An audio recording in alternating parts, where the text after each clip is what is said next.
ಸಮರ್ಥನಂ ಅಂಧ ಮಕ್ಕಳ ಸಂಸ್ಥೆ ಮತ್ತು ಸಮೃದ್ಧಿ ಸೇವಾ ಸಂಸ್ಥೆಯ ಮುಖ್ಯಸ್ಥ ವೀರೇಶ ಕಿವಡಸನ್ನವರ್ ಅವರಿಗೆ ಬೆಳಗಾವಿ ಜಿಲ್ಲಾಡಳಿತ ಕರ್ನಾಟಕ ರಾಜ್ಯೋತ್ಸವ ಕೊರೋನಾ ವಾರಿಯರ್ಸ್ ಪ್ರಶಸ್ತಿಯನ್ನ ನೀಡಿ ಗೌರವಿಸಿದೆ. ಕೋವಿಡ್-19 ಸಂದರ್ಭದಲ್ಲಿ ವೀರೇಶ್ ಕಿವಡಸನ್ನವರ್ ಯಾವುದೇ ಪ್ರಚಾರ ಬಯಸದೆ ಸೈಲೆಂಟ್ ಆಗಿ ಕೊರೋನಾ ವಾರಿಯರ್ ಆಗಿ ಕೆಲಸ ಮಾಡಿದ್ದಾರೆ. ಬೆಳಗಾವಿ ನಗರ ಮತ್ತು ಗ್ರಾಮೀಣ ಪ್ರದೇಶದ ಪ್ರತಿ ಮೂಲೆಗೆ ತೆರಳಿ ಅಗತ್ಯ ಸಾಮಗ್ರಿಗಳನ್ನು ವಿತರಿಸಿದ್ದಾರೆ. ಜನರಿಗೆ ಕೊರೋನಾ ಕುರಿತು ಮುನ್ನೆಚ್ಚರಿಕೆ ತೆಗೆದುಕೊಳ್ಳಲು ವೀರೇಶ್ ಅವರು ಅರಿವು ಮೂಡಿಸುವ ಕೆಲಸಕ್ಕೆ ಮುಂದಾಗಿದ್ದಾರೆ.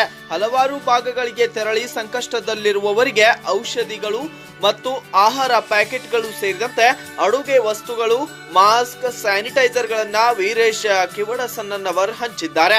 ಇನ್ನು ಕೋವಿಡ್ ವಾರಿಯರ್ಗಳಾದ ವೈದ್ಯರು, ದಾದಿಯರು ಮತ್ತು ಪೊಲೀಸ್ ಸಿಬ್ಬಂದಿಗೆ ಕೂಡ ಅಗತ್ಯವಾದ ಸಾಮಗ್ರಿಗಳನ್ನ ಅತ್ಯಂತ ಅಗತ್ಯ ಸಂದರ್ಭದಲ್ಲಿ ವಿತರಿಸಿದ್ದಾರೆ.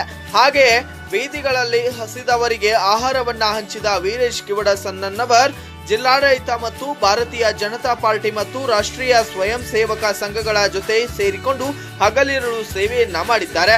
ಅವರ ಈ ಎಲ್ಲಾ ಕಾರ್ಯಗಳನ್ನ ಪರಿಗಣಿಸಿ ಬೆಳಗಾವಿ ಜಿಲ್ಲಾಡಳಿತ ಅವರನ್ನ ಈ ಪ್ರಶಸ್ತಿಗೆ ಆಯ್ಕೆ ಮಾಡಿದೆ. ವೀರೇಶ್ ಕಿವಡಸನ್ನವರ್ ಕಳೆದ 25 ವರ್ಷಗಳಿಂದ ಸಮೃದ್ಧಿ ಸೇವಾ ಸಂಸ್ಥೆ ಮತ್ತು ಸಮರ್ಥನಂ ಅಂಧ ಮಕ್ಕಳ ಸಂಸ್ಥೆಯ ಮೂಲಕ ಸಮಾಜ ಸೇವೆಯಲ್ಲಿ ತಮ್ಮನ್ನು ತಾವು ತೊಡಗಿಸಿಕೊಂಡಿದ್ದಾರೆ. Bureau report Nagesh Kumbale, S9 TV, Belagavi.